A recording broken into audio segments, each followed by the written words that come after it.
जय श्री राम दोस्तों।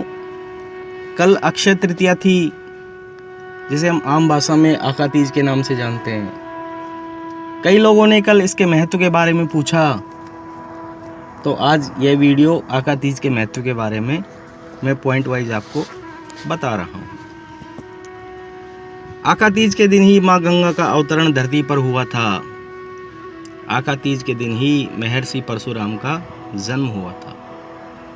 आका तीज के दिन ही माँ अन्नपूर्णा का जन्म हुआ था और आका तीज के दिन ही द्रौपदी को चीरहरण से भगवान श्री कृष्ण ने बचाया था।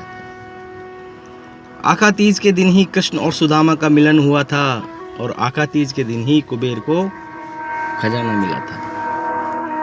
आका तीज के दिन सतयुग और त्रेता युग का प्रारंभ हुआ था और आका तीज के दिन ही ब्रह्मा जी के पुत्र अक्षय कुमार का अवतरण हुआ था। दोस्तों, प्रसिद्ध तीर्थ स्थल श्री बद्रीनारायण जी का कपाट आका तीज के दिन ही खोला जाता है और वृंदावन के बांके बिहारी मंदिर में साल में केवल आका तीज के दिन ही श्री विग्रह चरण के दर्शन होते हैं, अन्यथा साल भर वो वस्त्र से ढके रहते हैं।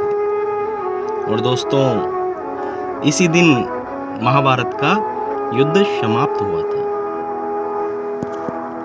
और दोस्तों, अक्षय तृतीया जैसे नाम से ही विदित है, अक्षय जिसका कभी क्षय नहीं होता हो। अक्षय तृतीया के दिन दान पुण्य का बड़ा महत्व है। इस दिन किया हुआ पुण्य दान कभी क्षय नहीं होता और हमें हजारों गुना होकर संकट के समय ये दान पुण्य मिलता है। इसलिए दोस्तों, अक्षय तृतीया के दिन हो सके तो जितना ज़्यादा दान पुण्य करना चाहिए। दोस्तों, दान पुण्य से संबंधित एक छोटा सा प्रसंग है, आपके साथ शेयर कर रहा हूँ। एक बुजुर्ग टीचर भीषण गर्मियों के दिन बस में सवार हुई, पैरों के दर्द से बेहाल, लेकिन बस में सीट न देखकर जैसे तैसे खड़ी हो गई। कुछ दूरी ही तय की थी कि बस ने कि एक उम्रदराज औरत ने बड़े सम्मानपूर्वक आवाज दी, मैडम जी आप यहाँ बैठ जाएं, कहते हुए उसे अपनी सीट पर बैठा दिया। खुद वो गरीब सी औरत बस में खड़ी हो गई।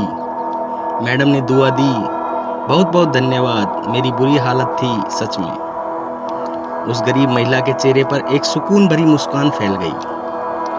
कुछ देर बाद शिक्षिका के पास वाली सीट खाली हो गई, लेकिन महिला ने एक और महिला को, जो एक छोटे बच्चे के साथ यात्रा कर रही थी और मुश्किल से बच्चे को ले जाने में सक्षम थी, उसको सीट पर बैठा दिया।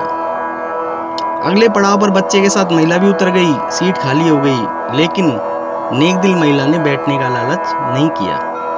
बस में चढ़े एक कमजोर बूढ़े आदमी को बैठा दिया, जो अभी अभी बस में चढ़ा था। सीट फिर से खाली हो गई।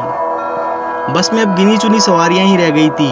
अब उस अध्यापिका ने महिला को अपने पास बिठाया और पूछा, सीट कितनी बार खाली हुई है, लेकिन आप लोगों को ही बैठाते रहे, खुद नहीं बैठे, क्या बात है?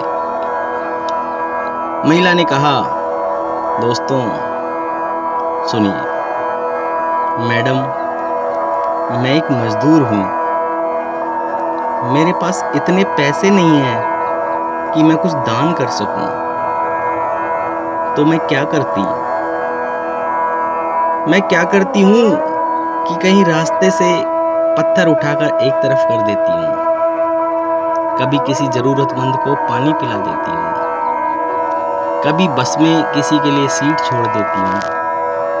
फिर जब सामने वाला मुझे दुआएं देता है तो मैं अपनी गरीबी भूल जाती हूँ मैडम, दिन भर की थकान दूर हो जाती है। और तो और, जब मैं दोपहर में रोटी खाने के लिए बैठती हूँ ना, बाहर बेंच पर, तो ये पंछी चिड़िया पास आके बैठ जाते हैं। मैं इनको रोटी डाल देती हूँ, छोटे छोटे टुकड़े करके। मैडम, जब ये खुशी से चिल्लाते हैं तो उन भगवान के जीवों को देखकर मेरा पेट भर जाता है। पैसा धेला न सही, सोचती हूँ दुआएं तो मिल ही जाती है ना मुफ्त में, फायदा ही है ना मैडम, और हमने लेकर भी क्या जाना है यहाँ से।